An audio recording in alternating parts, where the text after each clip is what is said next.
It's me, Pup. How are you doing? Today, I am looking at the Shrek 5 trailers. Both the cast announcement trailer and the new teaser trailer that's come out just recently.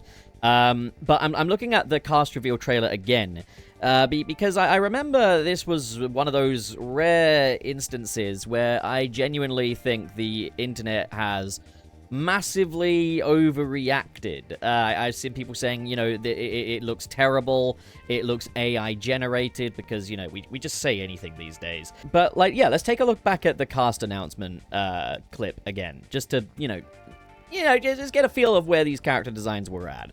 I remember them being just more toony, generally. Made more to fit. I mean, already you can see more toony. Alright, yeah, let's go through this again. Hey, Magic Mirror!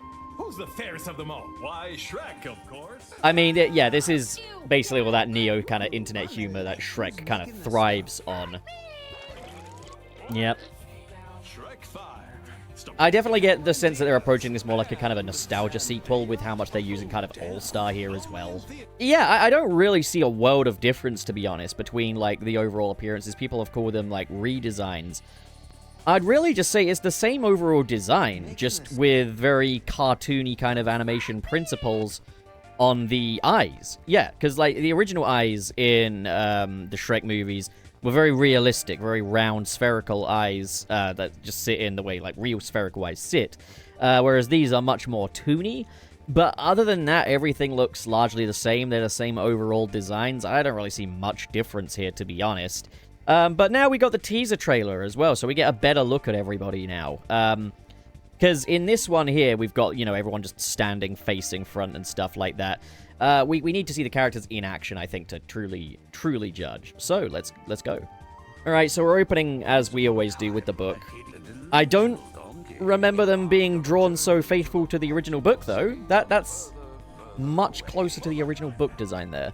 Yeah, he looks, like, by and large, like Donkey. The movement is much more animated. Yeah, it's definitely more cartoony in terms of the movement, more pose to pose. Okay, yep, there's that Shrek humor, talking about the cake. Yeah, you can definitely see it in the eyes, mainly. That's where the main differences are. Everything else looks like Shrek, just, a couple of decades later, Animation principles have changed a bit. Oh, wow, look at these backgrounds. Damn. Yeah, no, like, visually is very pretty, actually, to be honest. Like, I think this is very Shrek 1 coded, actually. Like, I mean, we got All-Star playing as well, because, yep, Donkey's annoying the crap out of Shrek. You've got All-Star playing. We're even back down to them being numbered as well, like, because we had Shrek 1 and 2, and then it was Shrek the Third, Shrek Forever After, back to numbered ones. Yeah, just going back through this again. It looks like a Shrek movie. I don't get what the big deal is. Well, let's actually have a look at some of these, like, just the way the characters look. Let's not just go for this here. Let's look at the characters. We've got a good look at everyone here. If I could just pause it at the right shitting time. Okay, Windows Media Player and Precision are not friends. But yeah, you can see that even just, like, how squat Donkey is and everything. I think the main thing is the original Shrek movies were kind of meant to be as realistic as you could kind of go without activating the fight or flight of Uncanny Valley. Whereas this here, yeah, it is leaning much more into animated principles, more into kind of 2D philosophy, as we've seen has been kind of making waves in animation, especially since Into the Spider-Verse. We've seen Puss in Boots. He got a new animation style as well for the second Puss in Boots movie. This is still very similar, in my opinion. I think it is activating some people's kind of Uncanny Valley just because it's a slight difference. It's just a little one, just in the eyes. They're a bit more expressive. I mean, this is much more expressive already. Just, like, look how kind of done with it Shrek is. We didn't really have as much kind of expression in the older movies. Yeah, look, like just how many different, like, motions his face goes through. Like, by all standards, this is more elaborate in terms of animation than what we had before. Whether it fits or not is completely up to you. But when people say this is bad animation or it looks AI or something, no, they changed it. It looks different. You're not used to it. That's normal. But this looks fine. This looks like what I'd expect a modern Shrek movie to look. I will say, it looks very small scale, though. It looks like we're spending the majority of the time kind of in Shrek's swamp. But this is just a teaser trailer as well. I mean, granted, I enjoy the darker look of this. Then, naturally, they're going to go to, like, far, far away here. This is clearly far, far away. People have been pulling this frame a lot to, like, showcase how objectively bad the animation is. And it looks great. Like, the lighting on him is hitting way better than it did in Shrek 1, which, you know, people are comparing it to. Yeah, like, again, you've got lots of posing, lots of, you know, eye movements here. Like, look at Donkey as well. Like, yeah, we're going way more animated. If previous Shrek movies were kind of trying to be a bit more live action minus Uncanny Valley, this one is trying to be more animated. And there might even be a reason for it. But as it is, I just like how different this looks. I like that we've got something to compare it to, you know? Like, and it's kind of like, you know, you can see how animation has evolved over the years, looking at just the Shrek movies. But look at this lighting here. This lighting, once upon a time, would have been a dream. They look tangible, you know? Like, I think they've never looked better, to be honest.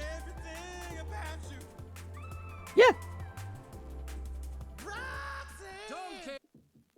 Yeah, the internet knows how to overblow this. They're calling it like another Sonic situation, and I think people really forget. The issue with Sonic wasn't that he looked different. The issue... I mean, he did look different, but the issue was that he was, by and large, unrecognizable as Sonic. And he just looked really bad. Like, just looked really unpleasant to look at. Like, didn't have any of that Sonic toon appeal. This is just Shrek with additional toon appeal. And I really don't have an issue with it. As long as it's used to, like, just make it express more, like, yeah, I got no issue. So, yeah. Shrek 5 trailer. Cool. Well, can't really tell much about the plot. But it certainly looks like a good old-fashioned Shrek quest with that kind of lowbrow humor. No sign of Puss in Boots either, and I don't know if that's just because he recently had a spin-off movie. I mean, I'm sure he'll cameo. There's going to be people expecting to see him. I don't know. What do you think of the way it looks? Because that's really all we've been talking about. That's really all anyone's been talking about regarding Shrek 5. Comment below, discuss. If you like movies, pop culture, and animation, be sure to subscribe. If you liked the video, leave a like. If you disliked it, leave a dislike. Apparently hyping the video on mobile helps too, so, like, yeah, appreciate it. But you don't have to do any of that. I'm not the boss of you. And now, a special thank you shout out to the patrons in the $5 and above tier. They are... But now as a KB, Twilight, Biotin, Sirius the Skeptic, and Mr. SP. Kale Bennett, Sonic had a rough transition to 3D. No, he didn't. Dare Denny, Sad Goku, Ghostly Phantom, Xanderwolf, Channel Pup, Lifeform Data successfully copied, Council of Geeks, SSS06, Carl X, RT0, Marv Animations, Grant Allen, Josh Strider Silver, Ben Raven, Basic Content, Gideon Wells, Pressplay Jason, Joseph Tribble, and Joe Henshin. Thank you, folks, so much for your generosity. And to all of you watching, my channel is The Buffet. If you are not yet full, get yourself another plate.